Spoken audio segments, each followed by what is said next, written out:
जय हिंद दोस्तों, मैं हूं आशीष और आप सबको इंडिया में जान पर स्वागत है। दोस्तों, आप सब जानते हैं चीन अब भारत का सबसे बड़ा दुश्मन है। अब दोनों देशों के बीच लगभग एक साल से लद्दाख में विवाद चल रहा है। जानकार मानते हैं चीन भारत के लिए लद्दाख से लेकर अरुणाचल प्रदेश तक जितना खतरा है उससे ज़्यादा खतरा वो भारत महासागर में है, क्योंकि भारत महासागर में चीन का इकोनॉमिक इंटरेस्ट है। ऐसे में अब अमेरिका भी चीन का दुश्मन बना हुआ है और अमेरिका साफ तौर पर कह चुका है उसका main focus Indo Pacific area है। अब चीन का खतरा दिन प्रतिदिन बढ़ रहा है। ऐसे में क्या सवाल उठता है, क्या भारत आगे जाकर अमेरिका को भारत के अंदर कोई मिलिट्री बेस दे सकता है, खासकर अंडमान निकोबार आइलैंड में, क्योंकि अंडमान निकोबार का रणनीतिक महत्व ऐसा है जिससे भारत को काफ़ी फायदा होता है और चीन का सिरदर्द बना हुआ है। आज मैं आपको इस वीडियो में बताऊंगा क्या भारत इतने आसानी से चीन को कोई मिलिट्री बेस दे सकता है, क्योंकि भारत अभी तक ऐसा कभी भी नहीं किया है। इसके साथ साथ अंडमान निकोबार आइलैंड का रणनीतिक महत्व क्यों ज़्यादा है वो भी मैं आपको डिटेल्स में बताऊंगा। जानने के लिए दोस्तों आप आखिर तक ये वीडियो को देखते रहिए और ज़्यादा से ज़्यादा लाइक शेयर करना मत भूलिए। दोस्तों, अब मैं आपको मैप के जरिए अंडमान निकोबार आइलैंड क्यों ज़रूरी है समझाता हूँ। आप अब देख पा रहे होंगे ये रहा अंडमान आइलैंड और नीचे निकोबार आइलैंड है। दोस्तों, अंडमान निकोबार आइलैंड का महत्व ज़्यादा बनने के पीछे 3-4 वजह है। बड़ा वजह है भारत महासागर, दूसरा बड़ा वजह है स्टेट ऑफ मलाक्का और तीसरा बड़ा वजह है चाइना जो हमारा दुश्मन है। दोस्तों, भारत महासागर के आसपास दुनिया का लगभग 25% आबादी रहते हैं और 30% दुनिया का ट्रेड भारत महासागर के जरिए होता है। इस वजह से स्टेट ऑफ मलाक्का का भी मतलब इम्पोर्टेंस काफ़ी बढ़ जाता है। आप देखिए, state of Malacca Indonesia, Malaysia और सिंगापुर के बीच है और स्टेट ऑफ मलाक्का दुनिया का दूसरे सबसे बड़ा बिजिएस्ट ट्रेड रूट है। हालांकि ये आज से 150 साल पहले सबसे बड़ा बिजिएस्ट ट्रेड रूट था, लेकिन जब से सुएज कैनाल बना तब वो स्टेट ऑफ मलाक्का को इस मामले में पीछे छोड़ दिया। इसके साथ दोस्तों, अगर हम चीन की बात करें तो स्टेट ऑफ मलाक्का उसके लिए काफ़ी ज़रूरी है, क्योंकि चीन के ऊपर आने से पहले मैं आपको और कुछ आंकड़ा बता देता हूँ। सिर्फ दोस्तों, दुनिया में जितना क्रूड ऑयल पर डे बनता है उसका 15% crude oil state of Malacca होते हुए ही जाता है। सिर्फ क्रूड ऑयल ही नहीं, दुनिया का और बाकी दूसरे चीज़ भी स्टेट ऑफ मलाक्का होते हुए इंपोर्ट और एक्सपोर्ट होते हैं। अगर हम चीन की बात करें तो चीन की इकोनॉमी स्टेट ऑफ मलाक्का के ऊपर काफ़ी निर्भर है। चीन का ज़रूरत का लगभग 80% क्रूड ऑयल और गैस स्टेट ऑफ मलाक्का होते हुए ही चीन के पास जाते हैं। इसके साथ साथ चीन, आप सब जानते हैं, चीन की इकोनॉमी एक्सपोर्ट बेस है।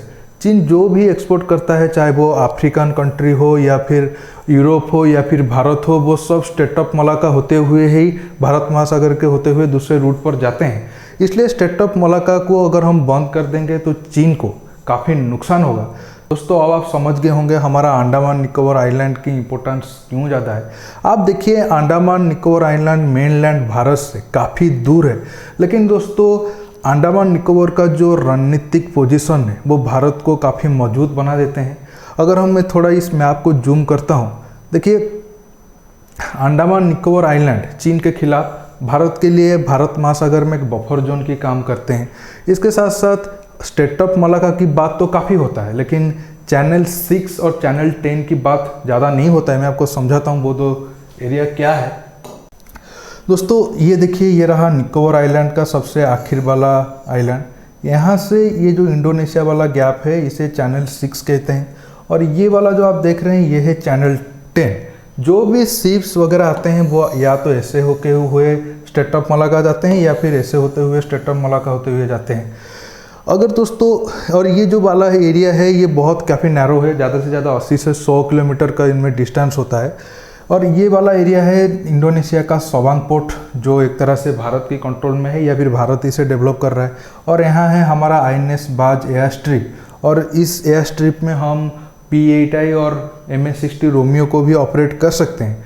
ऐसे में अगर कोई भी चाइनीज मिलिट्री शिप इस एरिया से जाता है या फिर उसका कमर्शियल शिप इस एरिया से जाता है या फिर इस एरिया में जाते हैं, यहाँ पर भी हमारे कई सारे मिलिट्री बेस है, क्योंकि अंडमान निकोबार में भारत का पहली बार मतलब 2001 से ही भारत का इंडियन आर्मी, इंडियन एयरफोर्स और इंडियन नेवी का बेस है, जो एक तरीके से हम बोल सकते हैं थिएटर कमांड है, जो भारत अभी और थिएटर कमांड बनाने वाला है। लेकिन 2001 से ही अंडमान निकोबार में भारत का थिएटर कमांड बन गया था। आप देख सकते हो, अगर ये दो एरिया को हम कंट्रोल करते हैं तो चीन के लिए ये कितना बड़ा सिरदर्द वाली बात है। ऐसे में दोस्तों अगर कोई भी चाइना का कमर्शियल शिप इस दो रूट के जरिए जाते हैं, अगर हम कभी चाइना के साथ जंग जैसे हालात होता है, जैसे लद्दाख में टाइम में विवाद हुआ था, तब चाइना ने क्लेम किया था कि एक तरीके से भारत उसके ऊपर इस अंडमान निकोबार एरिया में काफ़ी दबाव बनाया था। अगर आगे जाकर विवाद और ज़्यादा बढ़ता है तो भारत आसानी से चाइनीज इकोनॉमी को इस एरिया में ब्लॉक कर सकता है या फिर दबाव डाल सकता है चाइना के ऊपर। इसलिए अंडमान निकोबार आइलैंड का रणनीतिक महत्व भारत के लिए बहुत ज़्यादा ज़रूरी है। ऐसे में आपका सवाल होगा, अगर ये एरिया भारत के लिए इतना ज़रूरी है, अगर इस एरिया में अमेरिकन नेवी को कोई बेस मिल जाता है तो चीन पर तो और काफ़ी दबाव आएगा, क्योंकि अमेरिका अपना जो 60% नेवल शिप्स का डिप्लॉयमेंट इंडियन ओशन में या फिर इंडो पैसिफिक रीजन में करना चाहता है। तो फिर वो सवाल उठता है, क्या भारत चाइना के ऊपर दबाव डालने के लिए इस एरिया में अमेरिकन नावल बेस को या फिर अमेरिकन बेस को वेलकम करेगा? क्योंकि दोस्तों मेरा मानना है भारत को ना सिर्फ अंडमान निकोबार बल्कि देश के अंदर कहीं भी अमेरिका को मिलिट्री बेस देने की ज़रूरत नहीं है। अमेरिका क्या, कोई भी देश को मिलिट्री बेस देने की ज़रूरत नहीं है। हाँ, ये सच है, अब चाइनीज नेवी दुनिया का सबसे बड़ा नेवी है और ये नंबर की मैं बात कर रहा हूँ। अगर हम क्वालिटी की बात करें तो अब भी चाइना अमेरिका और रशिया से काफ़ी पीछे है। इसके साथ साथ अब चाइना इंडियन ओशन के अंदर अपना इन्फ्लुएंस को काफ़ी बढ़ाना चाहता है और भारत के करीब जो देश है, श्रीलंका हो गया या फिर म्यांमार हो गया या फिर थाईलैंड हो गया, वहाँ अपना इन्फ्लुएंस को बढ़ाकर भारत को घेरना चाहता है। लेकिन फिर भी मेरा मानना है कि हमें अमेरिकन बेस की कोई ज़रूरत नहीं है, क्योंकि आप देखिए जब हमारा सोवियत यूनियन के साथ अच्छा रिश्ता था तब सोवियत यूनियन अमेरिका के खिलाफ इंडियन ओशन में अपने एयरक्राफ्ट कैरियर को तैनात करना चाहता था और तब वो भारत का मदद मांग रहा था, भारत उसे नावल बेस दे दे। लेकिन भारत तब सोवियत यूनियन की बात को भी ठुकरा दी थी और आज भारत का पॉलिसी वही सेम है। वो भारत कोई भी एक देश के तरफ जाकर 100% खड़ा होना नहीं चाहता है, क्योंकि हमारा इंटरेस्ट में ये है, हम जितना ज़्यादा देशों के साथ अपना रिलेशन को अच्छा रखकर अपना फ़ायदा निकाल पाए, ये हमारे इंटरेस्ट में है।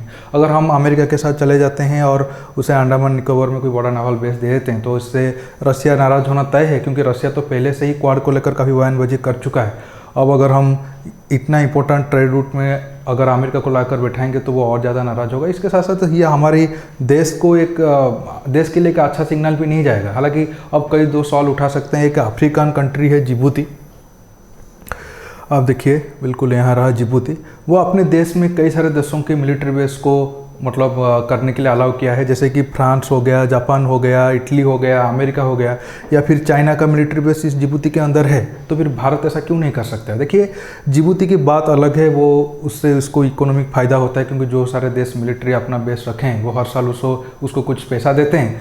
लेकिन भारत को तो ऐसे कोई पैसे की ज़रूरत नहीं है और मैं मानता हूँ कि हमारा आर्मी इतना भी कमज़ोर नहीं है जैसे कि हमें हमारी सुरक्षा के लिए कोई और देश की मिलिट्री बेस हमारे देश के अंदर बनाना चाहिए। इसके साथ साथ दोस्तों हम चाहे ज़रूर अमेरिका का मदद ले चाइना के खिलाफ, मतलब अमेरिका से अच्छा हथियार खरीदे और उसका टेक्नोलॉजी का मदद ज़रूर ले, लेकिन मेरा मानना है हमें अमेरिका को कोई भी बेस देने की ज़रूरत नहीं है, क्योंकि ये एक देश को कमज़ोर होने का सिग्नल दिखाता है। जैसे आप देखो पाकिस्तान ना चाहते हुए भी अमेरिका ज़ोर ज़बरदस्त उसके अंदर एक एयर बेस ले लिया, लेकिन पाकिस्तान ना चाहते हुए भी कुछ भी नहीं कर पाया क्योंकि वो कमज़ोर है। ऐसे मेरा मानना है कि हमें कोई मिलिट्री बेस अमेरिका को देने की ज़रूरत नहीं है और अमेरिका के ऊपर हम कोई ट्रस्ट भी 100% नहीं कर सकते हैं। वो भी कोई दूध से धुला हुआ देश नहीं है। आप मेरे बात पर सहमत हो या नहीं हो नीचे कमेंट बॉक्स में ज़रूर बताइएगा। दोस्तों मेरा आज के टॉपिक में बस इतना ही, लेकिन मेरा तबीयत थोड़ा ख़राब था इसलिए 2 दिन से वीडियो नहीं बना पा रहा था, लेकिन अब से रेगुलरली फिर से 2 वीडियो दिन में कोशिश करूँगा बनाने के लिए आप सबके लिए। दोस्तों रहता हूँ, बहुत जल्द एक न्यू टॉपिक के साथ मिलूँगा। नमस्कार, जय हिंद।